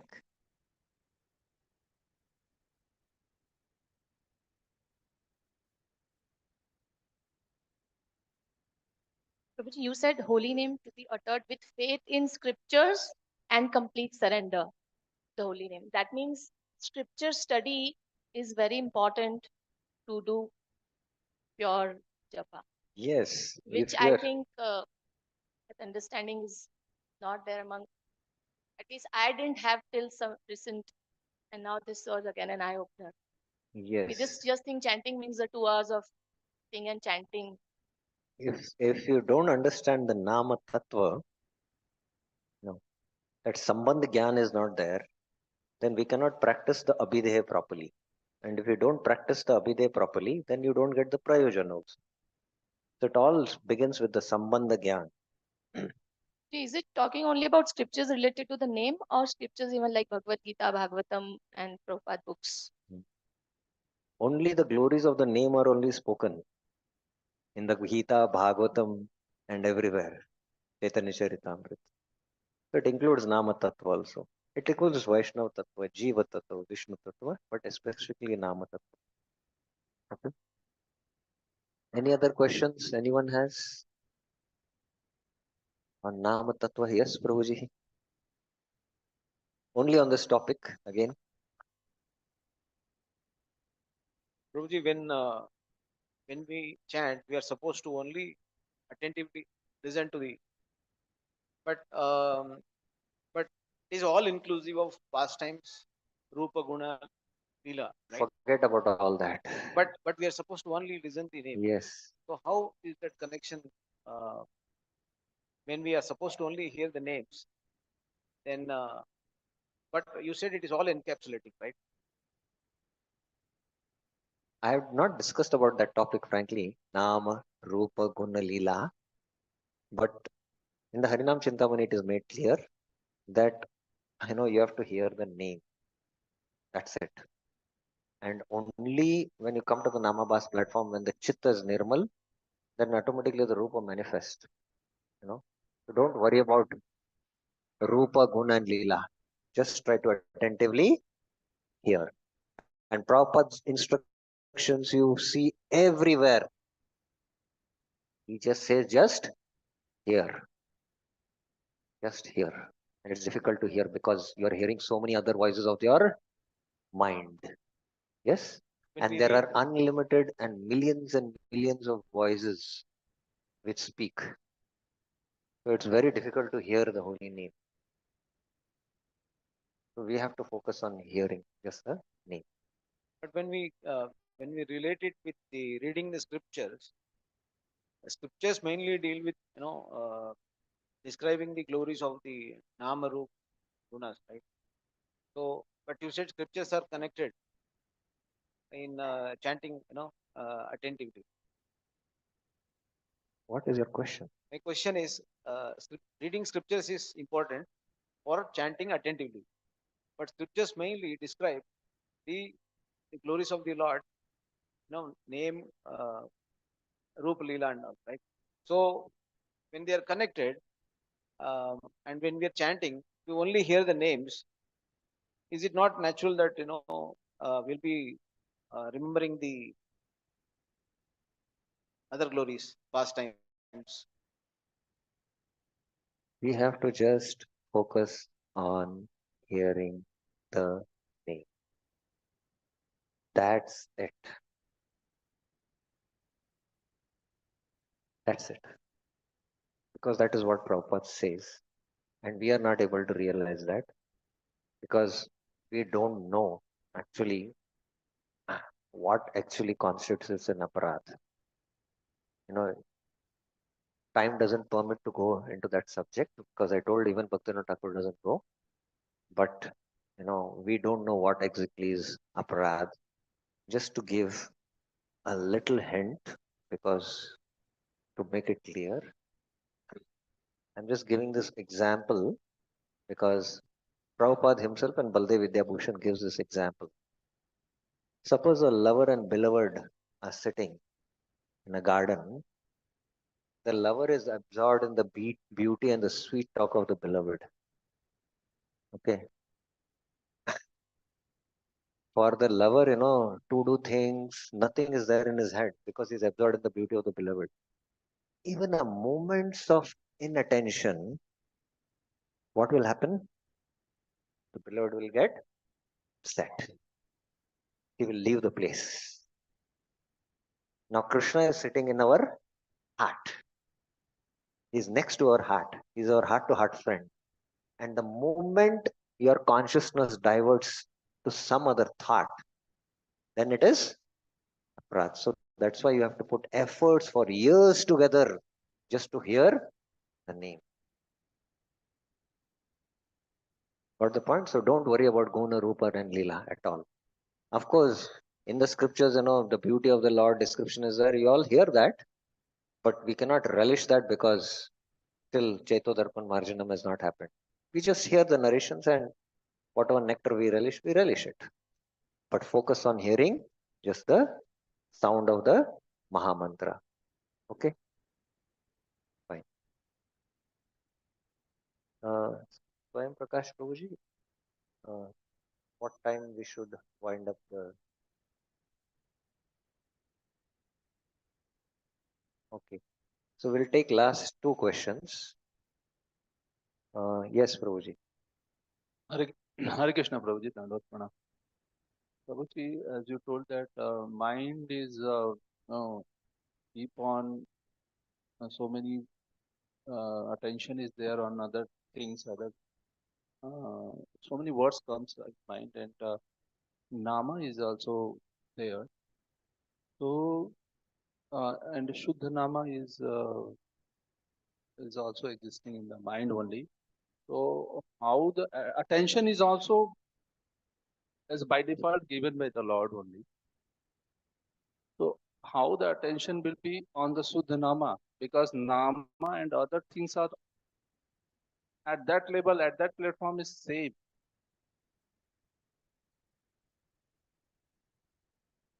So Nama, Shuddha Nama, which comes at the mind level,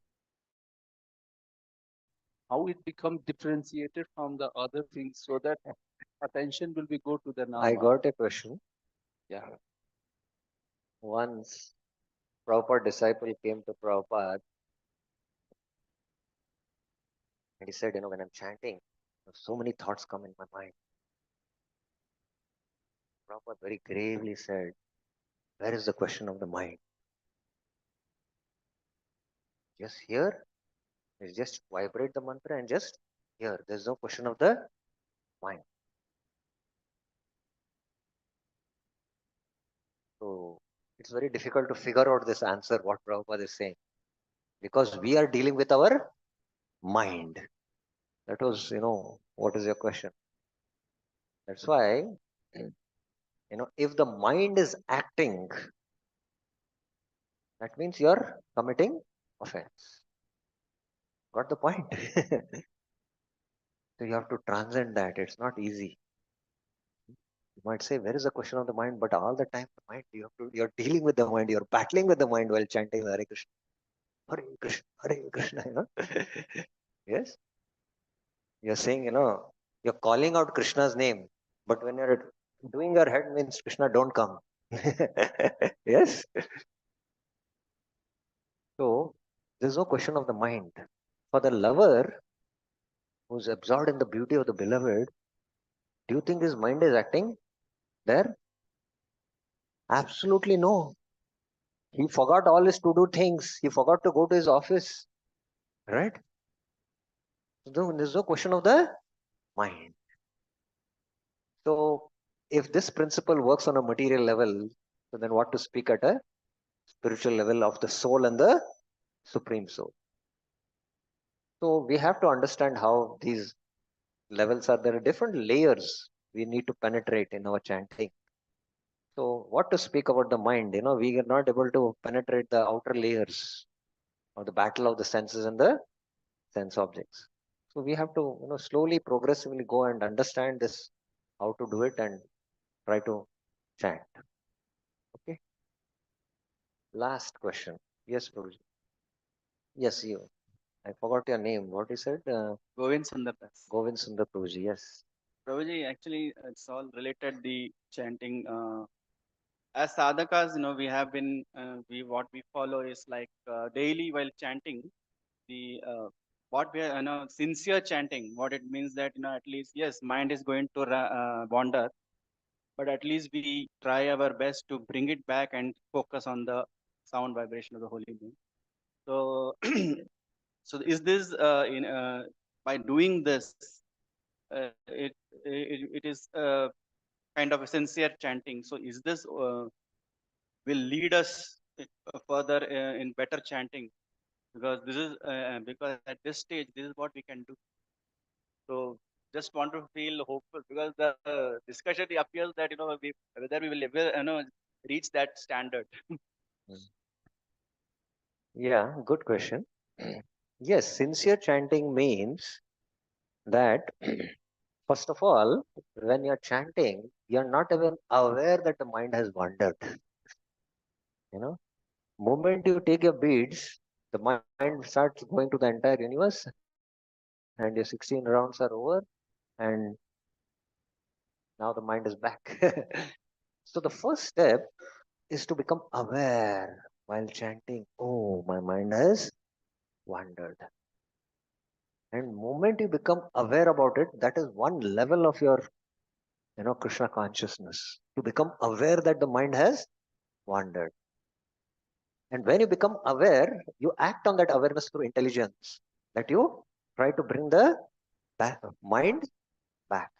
Yato yato nischalati manaschanchalam astiram. Tato tato niyametat atman neva vashem nayet. 6.26 in the Gita, right?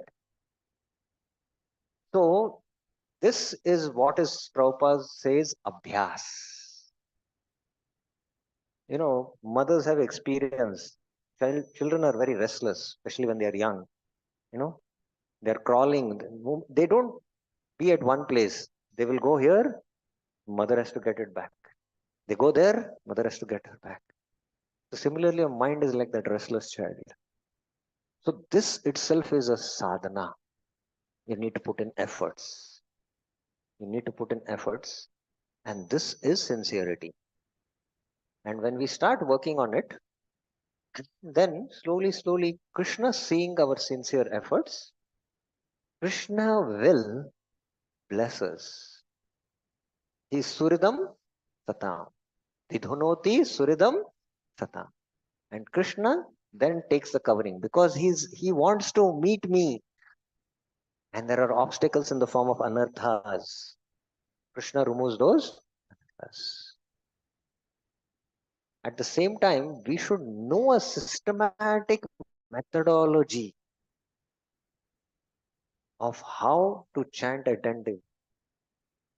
And these methodologies are given by Srila Prabhupada and all our acharyas. And when we know that, and then we can do, that is showing more sincerity. Right? Is it okay for now? So thank you very, very much. Srila Prabhupada ki jai. Srila Bhaktivinoda Thakur ki jai. Anant Koti Vaishnav Vrind ki jai. Hari Krishna.